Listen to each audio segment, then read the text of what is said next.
So without much ado, I'll quickly introduce myself and then I'll hand it over to the team at the University of Portsmouth. I'm Priya. I work as the Senior Academic Manager with the British Council in India.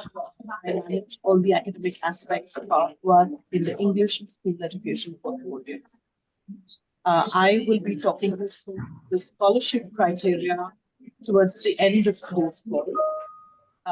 But before we get into that, we have our team from the University of Portsmouth here today, who will talk you through a little, some background on the University of Portsmouth, what the course is all about, and it will and they'll also try and share some details on the selection criteria for you to be able to get onto the course.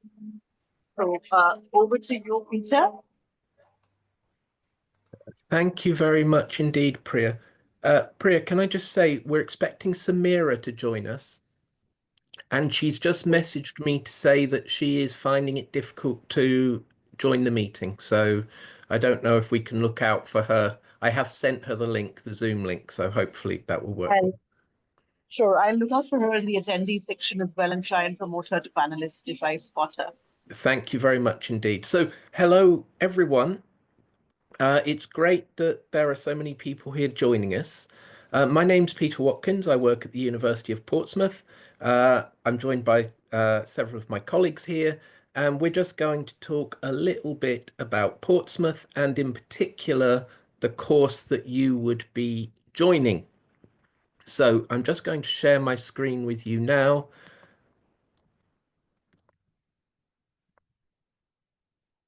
And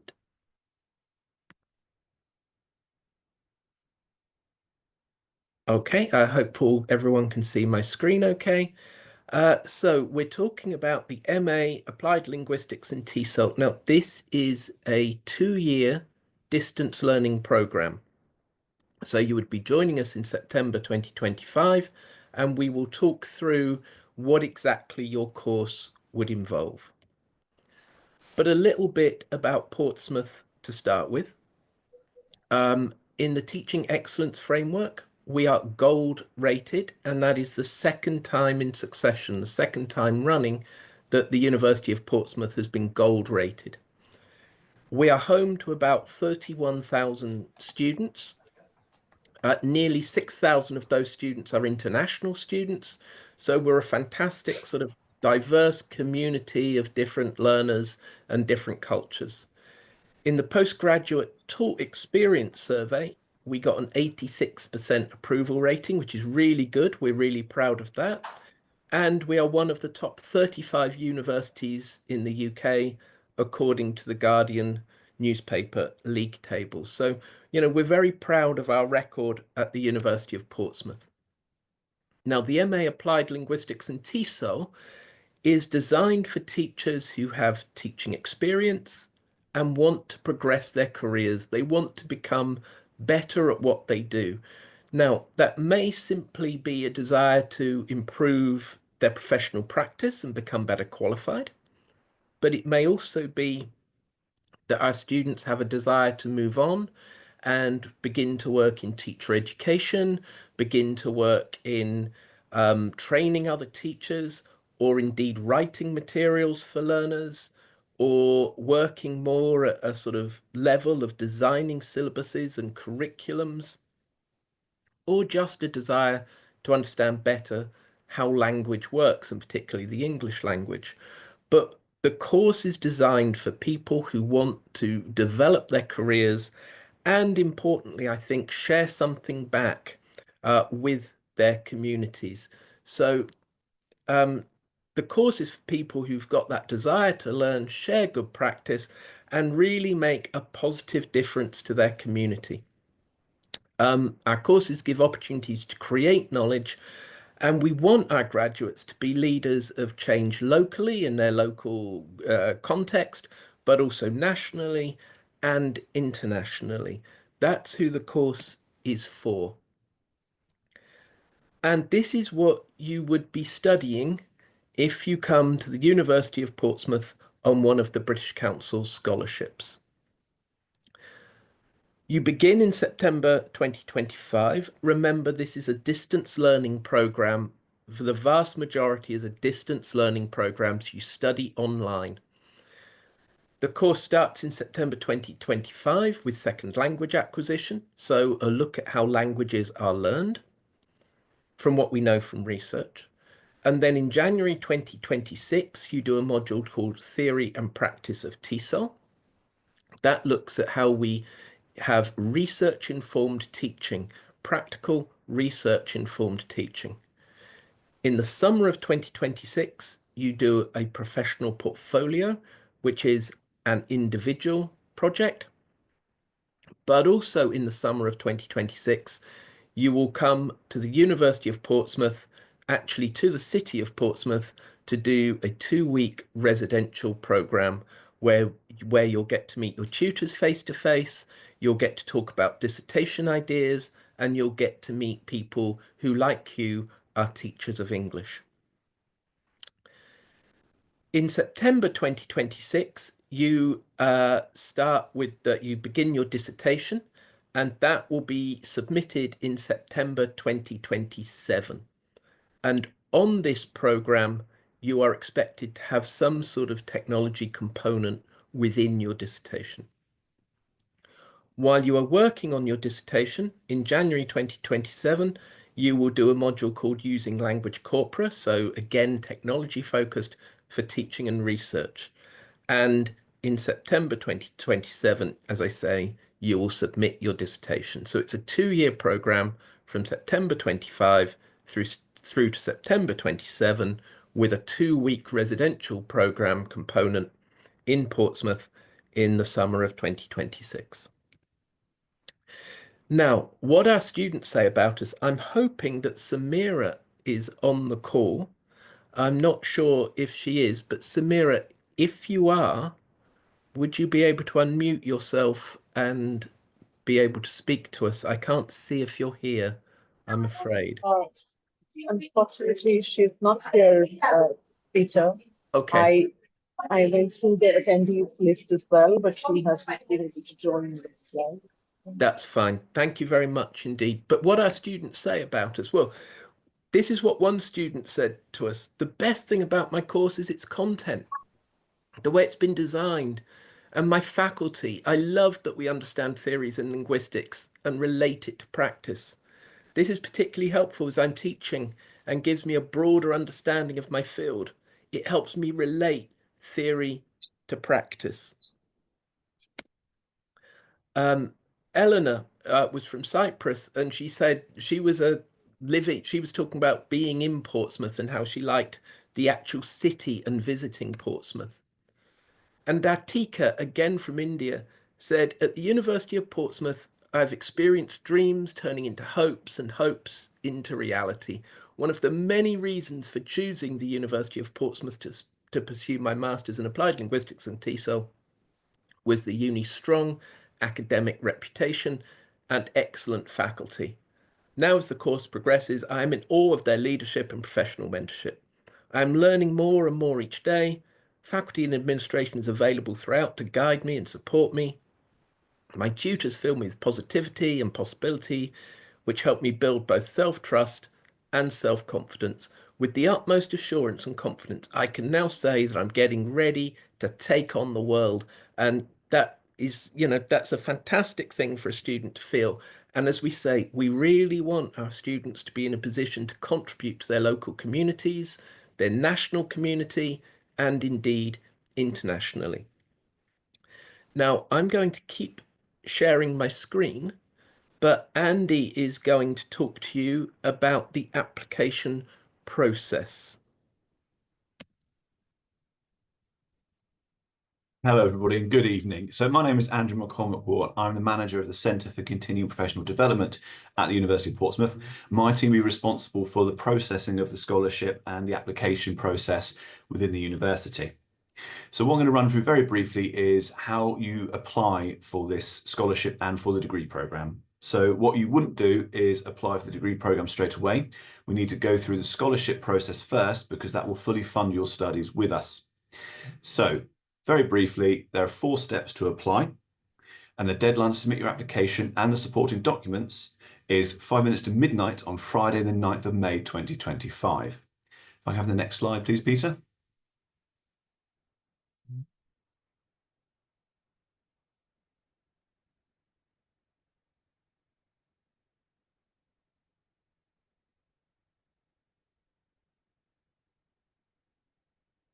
Sorry, Andy, it became jammed and wouldn't move forward, but I think if I reload it, hopefully it will be all right. Sorry about that.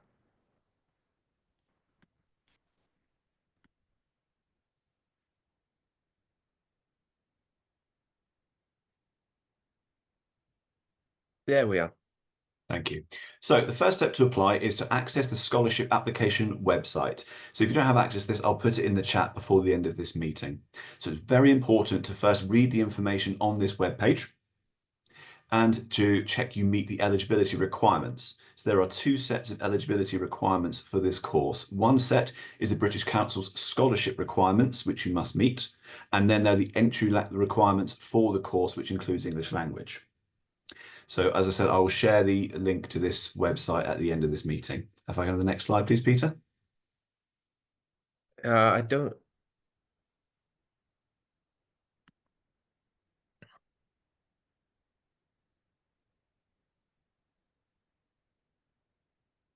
There we go. Thank you.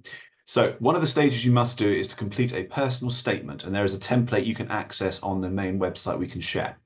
But you would need to download it as a Word document and complete it. The purpose of this personal statement is to give us some background information about yourself so we can judge that you meet the entry requirements of the British Council Scholarship.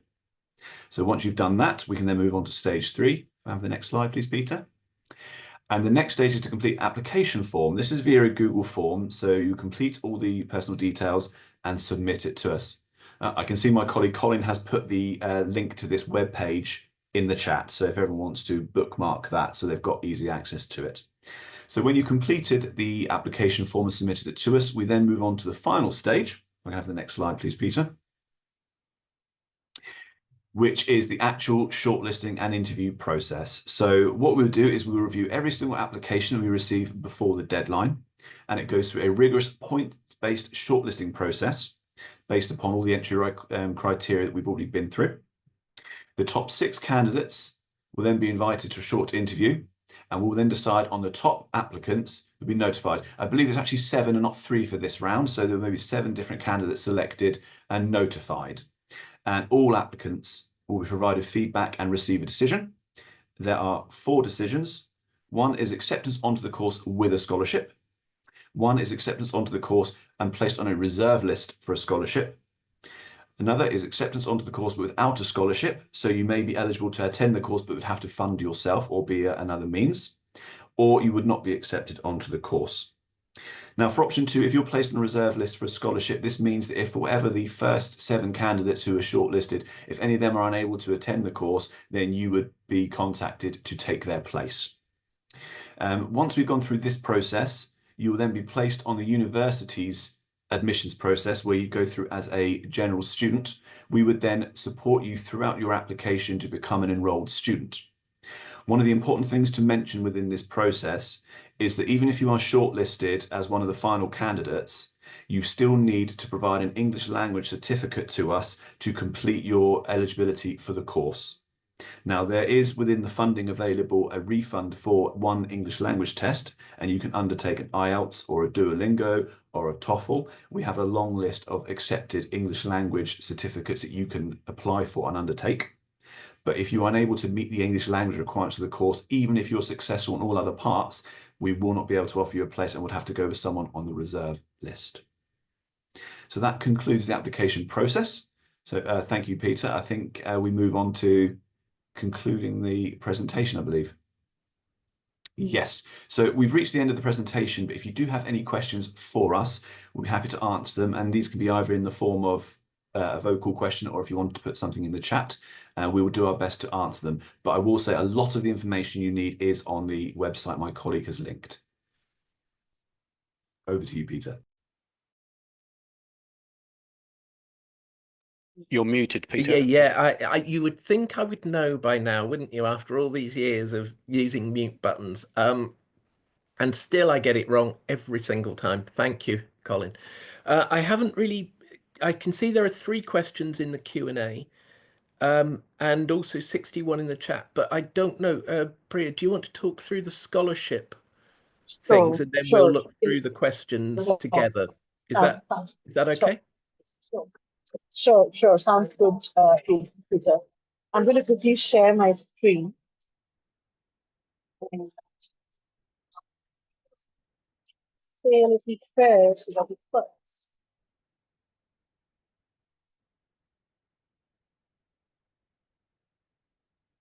I hope you can see my screen on.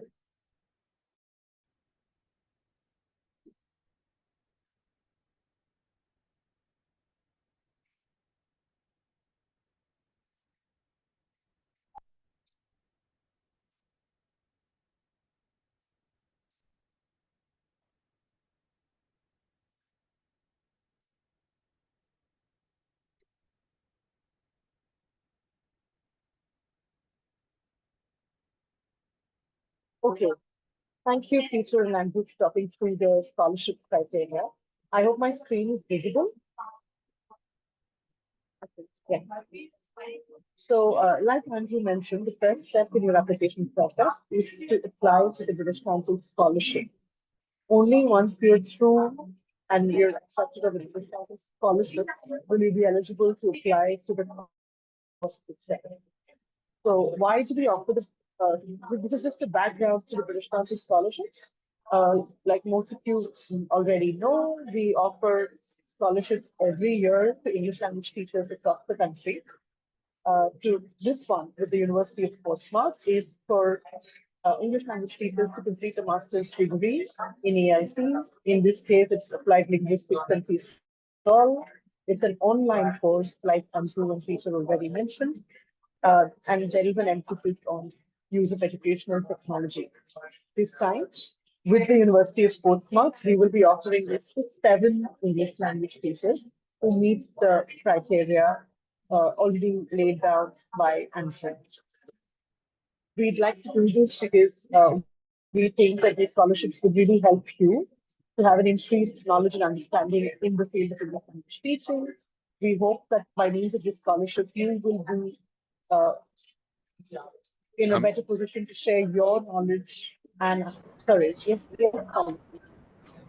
Priya, there seems to be a lot of notes in the chat about the quality of the sound. I'm not sure if there's a different microphone you're able to use, or but a lot of the people can't hear. Oh, that's really sad. Am I audible to all of you, or is there a problem? There's a lot of background feedback, and it seems to be reverbing, echoing. It might be if other people have got their microphones open, if everyone who's not speaking can close their microphones, because that can sometimes cause echoes. Thanks, Colin. Sorry about that. I'll try and speak up so that you're able to hear me better.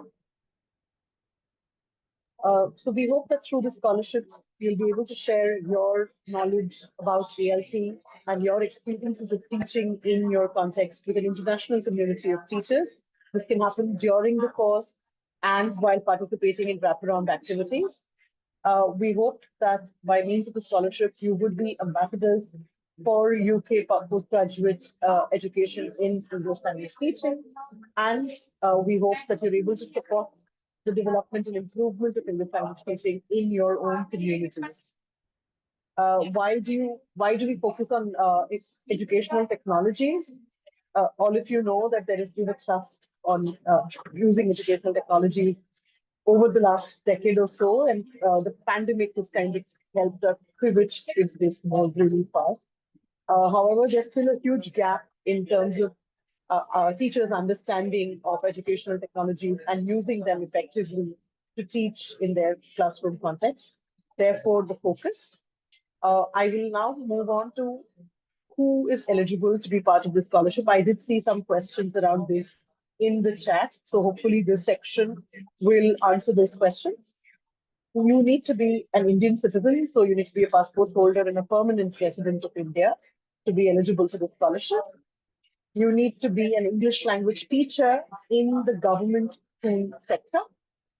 So the criteria does emphasize on this because all the work that we do focuses on developing teachers in this sector.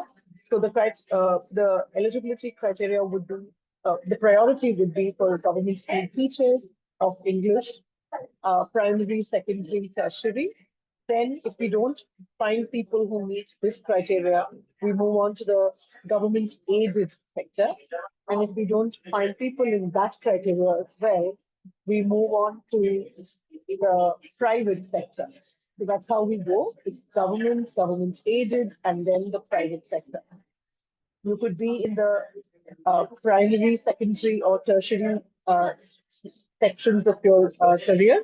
That's not a problem. You need to be able to demonstrate the case for financial support.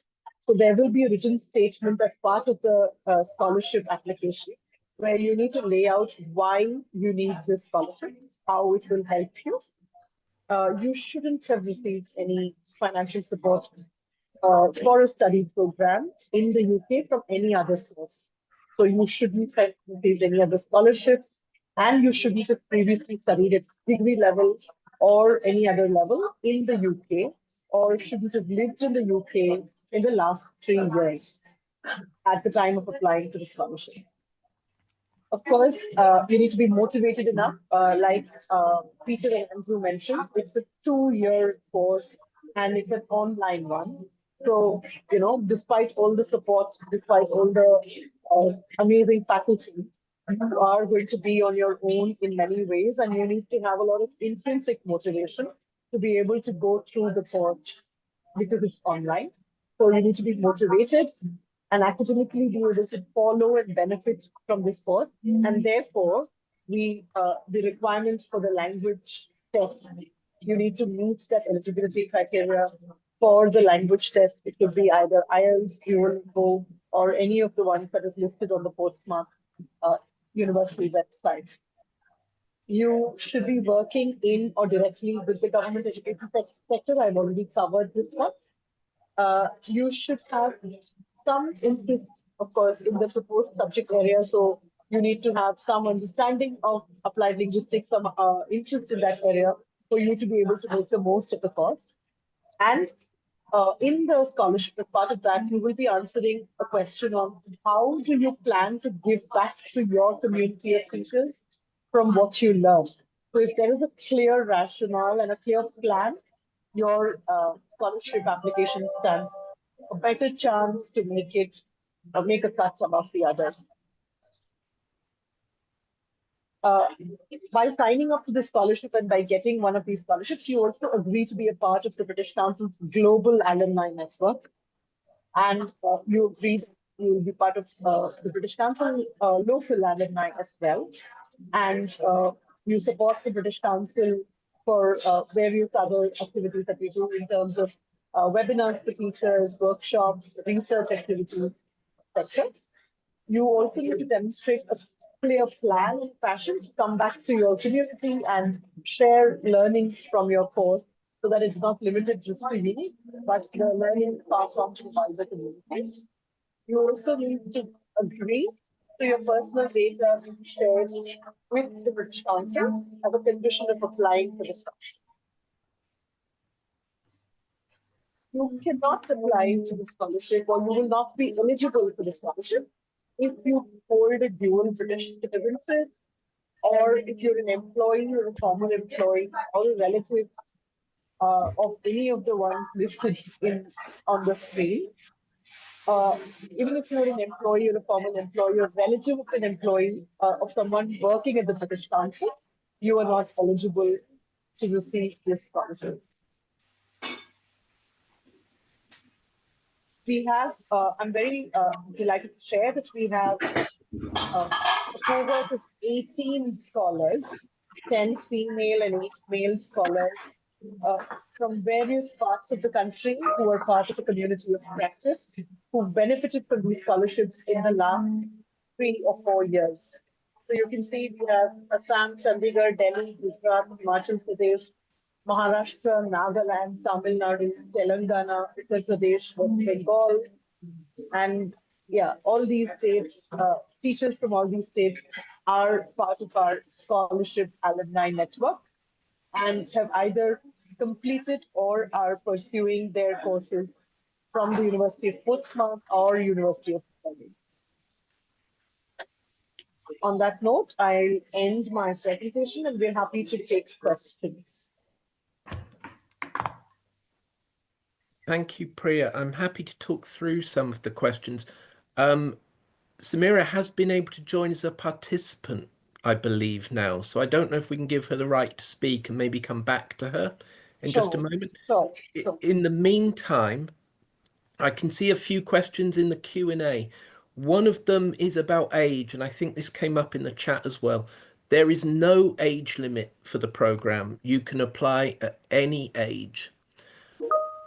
I can see that one question is about, will the recording be shared? And I believe the answer to that is yes, the recording will be shared with you. Will there be any mentoring or guidance offered towards procuring the scholarship? I think really this is the mentoring and guidance that we're offering, and you can go back to the recording. If you've got more specific questions you'd like to ask, please feel free to put them in the chat. But with so many people potentially applying, I don't think we can offer one-to-one coaching for everybody and what would be good. I would just advise you to read through the criteria really, really carefully about what makes a good, what a good application is, and particularly this thing about how are you going to share back, so that you are not an individual that benefits on their own, but you share back to your community. That is really important. Colin, I can see you've got your hand up. Would you like to add something? Yes, Peter, it was just along that point. Obviously, there are lots of questions in there, and a lot of them do seem to be repeat questions. But a lot of the answers to these questions, although I know that there were some issues with the sound recording recently, you should be able to get a lot of the information from the slides which Priya was sharing. But also, I'm just going to share it again now. The actual website for the applications, there are some very inclusive notes on there which give a lot of the answers to the questions which are coming up. So I would advise people have a look through at the website, because a lot of the questions which you were rightly answering or asking are answered in full on that site. Thank you. Thank you very much, Colin.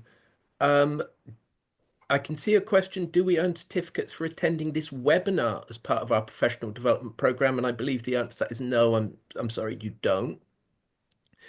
Is the course open to is the application, the scholarship open to private institutions? Yes, but there is a hierarchy of where the applications should come from. So Priya, I don't know if you want to add any. I know you covered that. I don't know if you want to add anything to that. I think the work that we do mandates us to focus on the government and government aid sector first. So like I said already, we focus on the government sector. Then if you don't have people who meet criteria and are eligible in this sector, we move to the government aided sector and then to the private sector. That's how it works, I'm afraid. And there are many people in the chat who are private language teachers who are teaching in various other scenarios. So that's my answer to all of you. This is the way the applications will work. Thank you very much indeed, Priya. I can see a couple of people have asked a very sensible question, a great question, and I should have said it. What is the basic qualification to apply for this course? So we're expecting you to have a qualification of an undergraduate degree, okay? We would expect you to have an undergraduate Bachelor of Science, Bachelor of Arts. We're not saying it's got to be in any particular subject, but you should have an undergraduate qualification, have completed a degree program. Somebody has asked, is an expired IELTS certificate valid? I don't know if Andy wants to add to this, but my guess is no, on the basis that it's expired. I'm really sorry. I know that can be frustrating, but I don't think we can accept an expired qualification. So can I interject quickly then? Please do. Thank you. So there's been a few questions about IELTS and English language as well. So yes, your IELTS has to be dated within 2 years of the start of the program. So you would need to have an IELTS or equivalent, which is within 2 years of September 2025. The English language requirement is an IELTS band overall of 6.5 with no component below 6.5. It's quite a higher IELTS, but of course this is a degree for teaching English to speakers of other languages, so we'd expect your English language to be of a certain level. But there are equivalencies such as Duolingo, TOEFL, Pearson's that you can also undertake. There's a question in the chat as well about IELTS. Let me find it very quickly. It disappeared. And there's a question on, is it the IELTS academic or IELTS general? We usually accept the IELTS academic IELTS. So rather than generic IELTS, it would be the IELTS academic. But as I said, a lot of this is also listed on our webpage. And there was a question as well about if you need to do English language during the application process. No, you don't, because we appreciate that there is a cost associated with taking that test. What we would do is if you are shortlisted and one of the successful candidates, we would then expect you to undertake the English language test and meet the requirements. And like I mentioned earlier, if you don't meet that requirement, then we would not be able to offer the scholarship and it would go to someone on the reserve list instead. Sorry, thank you. I'll hand over back to you now. Thank you very much, Andy. We've got more questions about English language qualification. Do we need IELTS if you are a certified CELTA teacher? I'm really sorry. I think the answer is still yes. We cannot accept CELTA as a qualification of English language. I know you must have a very high level of English language to be doing that, but I'm afraid the university doesn't accept it. I'm an IELTS trainer. Am I eligible? I think the answer is more or less the same. Again, I'm sure your English language level must be fantastic, but you need to get a qualification that the university recognizes, such as IELTS or Duolingo. The educational is there an educational qualification? Yes, as I say, you need to have an undergraduate degree. I work in a private English medium school in India.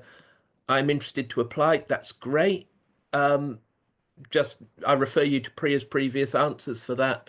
I'm a government secondary teacher of English and have external undergraduate degree. Am I eligible? It sounds very much like you're eligible. That would be great.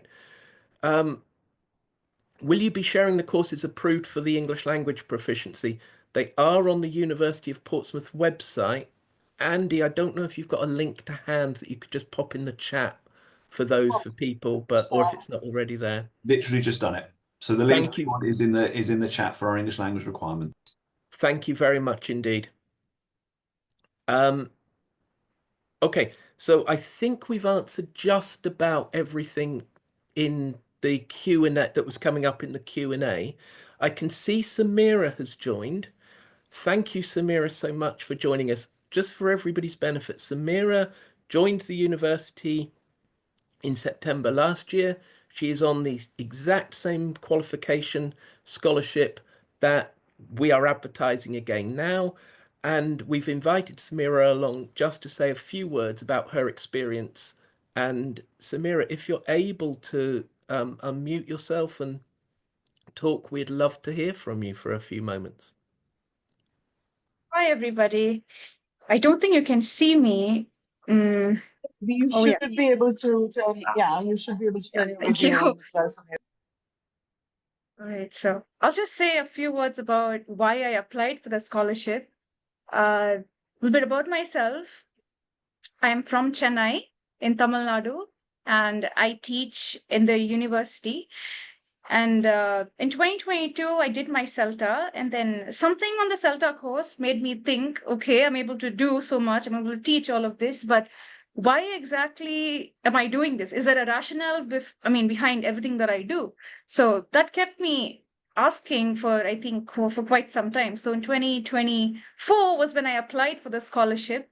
Was very happy to know that this is something that involves applied linguistics and TESOL.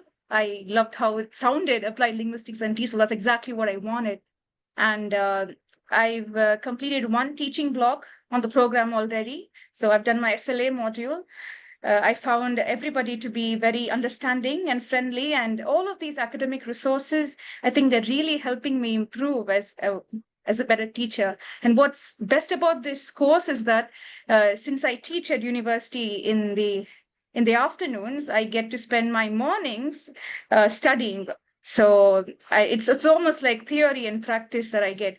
I'm enjoying the course, and I think everybody who's interested in teaching or simply languages, or if you have been an English teacher for quite some time, and if you think something isn't adding up, I think this course will help you out with that, because it did with me. That's what I would say. Thank you so much, Samira, for joining us. And thank you for those words as well. I think it's really useful for people to sort of get your first-hand experience of the program. And we're looking forward to welcoming Samira to Portsmouth for her 2-week summer residential at the end of June. So we're looking forward to meeting you in person, Samira, after talking to each other on distance learning modules. I don't know if there are any more questions anyone spotted either in the Q&A or the chat. I'll have a quick look in the Q&A.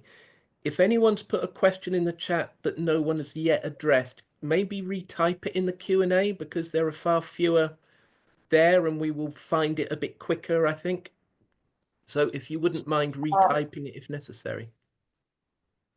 Peter, there's a question around the course fee for people who don't receive the scholarship and still want to pursue the course. So I think that would be on your website. Details. The fees are on the website. I can't remember the exact fee off the top of my head. It's slightly under £10,000, I believe, but the actual correct detailed figure is on the website. Perfect. And just to quickly recap what Andy mentioned about the application stages, because there are some questions around that still.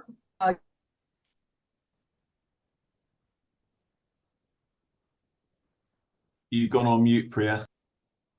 Sorry. Make sure you do that on the by the 9th of May.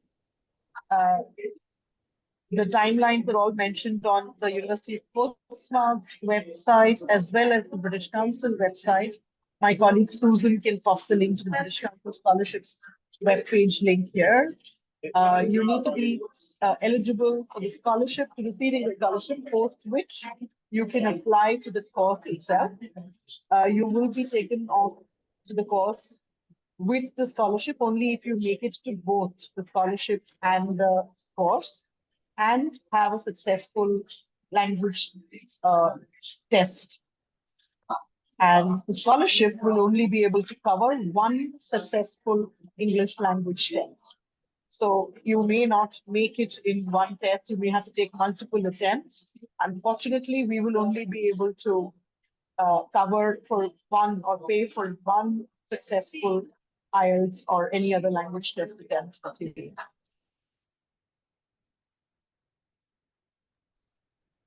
Dr. Neera, you have a question here. You can definitely apply. I don't think anything should stop you from applying. But like I said, in terms of priority, we will follow the same list, the same page of priority list that I mentioned earlier. I also saw something saying that somebody was struggling to find the list of English language tests that we accept. If you look in the chat, Andy posted them at 12:09. Well, 12:09 our time's coming up. I don't know. Something 09 or 39 maybe. Or Andy, maybe you could just post it again to be easier than me trying to do the math. Thank you. Thank you very much indeed. The chat again for everyone. So that's the English language requirements. Thank you very much, Andy. I'm just going to have one last look at the questions and see what else we've got. Please, anybody else who sees one that we haven't answered. Peter, I think there is one comment here. Just a moment, it just went up. Yeah. So Mr. Sandeep Mandal is saying if he can apply for a course while pursuing his PhD, he's also a teacher in a government school and PhD is in a part-time mode at the moment. You can definitely apply. I don't see any issue in you applying. If you meet the criteria, you will be taken on. for. Yeah, I I think, agree. Andy, your link is coming through only to the hosts and panelists for some reason, I think. No, right. Okay, so let me check. Attendees can chat with everyone. Panelists can chat with everyone. Everybody's can chat. Yeah, now it's fine. It's come to everyone. Yeah, I've just changed it. Sorry about that. I was just going to add, I know that there seems to be a lot of questions and queries about if you are eligible or not. Of course, it's very difficult for us to judge this based upon a very quick chat message. What I probably recommend everyone doing is having a look at the website we've linked, look carefully at the eligibility criteria and tick yourself off as you feel you've met each one. And then, like I said, there's nothing wrong with you applying, even if you're unsure, because we can then judge it based upon your application. And that will probably be the best way of determining if you are eligible or not, because it's very difficult for us to guess just based on one or two messages now. Absolutely, yes. Just want to add to this, please, I really recommend that you start looking at this now and not keep it until the very last minute, because you will get some time to put your thoughts together, maybe a couple of draft versions of your application before you finally submit it, because it does take time. It looks very simple and straightforward and easy, but getting your thoughts together and putting your best application forward does require a lot of time and effort. The other bit that I wanted to cover, which probably hasn't come through very clearly, is what all is covered as part of the scholarship. It is the course fee. It is one successful IELTS attempt, and it is the entire 2-week visit to the University of Portsmouth, which includes your visa, your flight to and fro, your stay during the 2-week visit. That's yeah, and your meals during the 2-week visit. Colin, I can see you've got your hand raised. So Yes, it was just there was a question around fees for those who weren't eligible through the scholarship, and if they were self-funding. So I'm just going to paste that now in the chat, but I just wanted to let people know I was pasting that in there so it didn't get lost in there. So if you do want to look at those fees for applying just independently, those are in the chat now. thank you very much indeed, Colin. I think we've covered most of the questions that we can find. I'm just going to leave it another few seconds. So if anyone thinks, oh no, I did post something, please get it in now. I have a question, please. I've just seen in the chat. I'm a PhD scholar and not a teacher. Can I apply for this? This is for teachers, I'm afraid. This course is for teachers. Priya, I think I'm right in saying That's that. right. Yeah. That's right. That's right. Thank you. What is the course time in India? Does that, I think that must mean about when you study. Now, we have teachers on this course, students on this course from all over the world. So we do design the vast majority of the course to be asynchronous. So you don't have to be online at any one particular time. You post something and it may be the middle of the night for me, but I pick it up the next morning and respond to what you've said in that way. There are a few sessions which are synchronous, and you get to meet other people in the class, you get to meet the teacher, but those are not absolutely they're not vital to the course. They're not part of the talk content. They're more like question and answer type things, like a tutorial type thing. We do have office hours when you can get in touch with tutors personally and individually, but don't worry about the time differences. The course is designed for people all over the world to study together. Can you share your email or phone number for Samira? I'm not comfortable sharing anyone's personal information, I'm afraid. I'm quite, I don't think that we can do that. I'm sorry. Yeah, that's Samira, right. We can do that.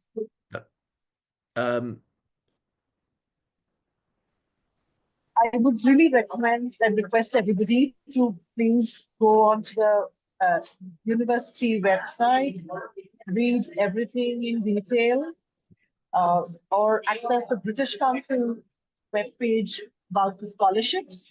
You can write to us on our email IDs mentioned out there if you have any questions. We can, I'm sure there's the university website which answers questions. I mean, an email address which answers questions as well. So please write to them and you'll find out more details. And I should say, Samira is still on this call. Thank you very much, Samira. So if you've got a question that you absolutely want to address to Samira, please pop it in the chat or in the Q&A now. And I hope, Samira, you don't mind me just volunteering you for that. You don't have to answer anything you don't want to.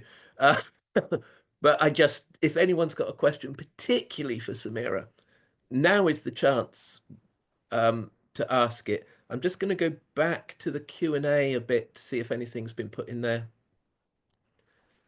I am an IELTS examiner and have done CELTA and MA. Yes, you can apply. You can apply. And like Andy said before, I would really, if in doubt, put your application in, make your case, and we will look at it when we've got all the information together. It's very difficult for us to say yes or no, sometimes just from, as Andy said, from a quick message. Should I need IELTS to apply? Someone's put in the chat.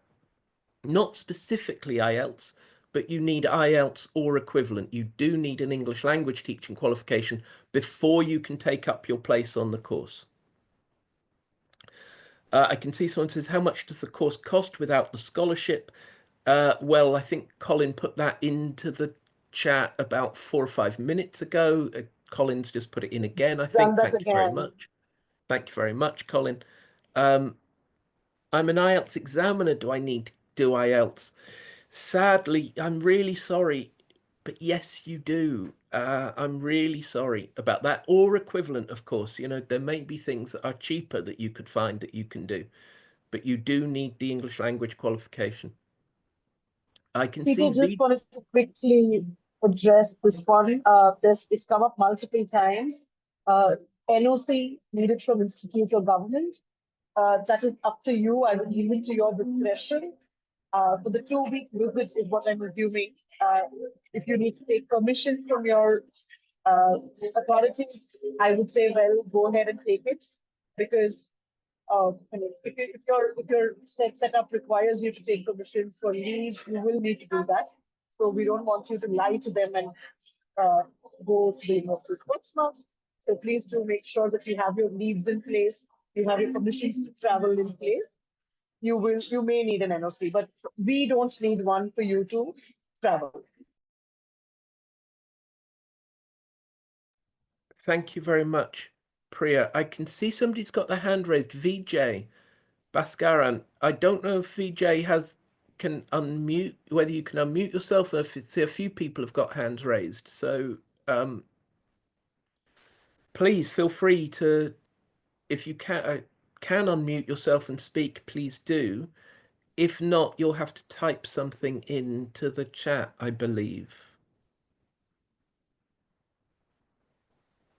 VJ?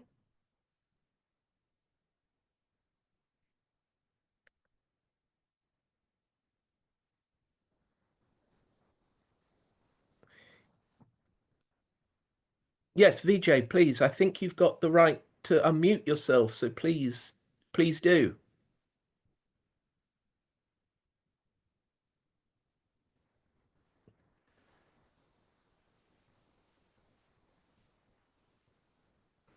VJ, I don't know if you can get to us. If not, VJ, please feel free to type it in the chat and we will do our best to answer it.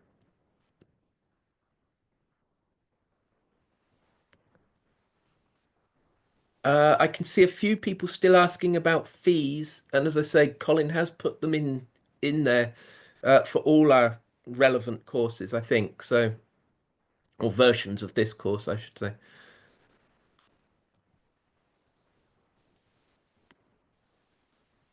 Okay, I'm just having a last look through.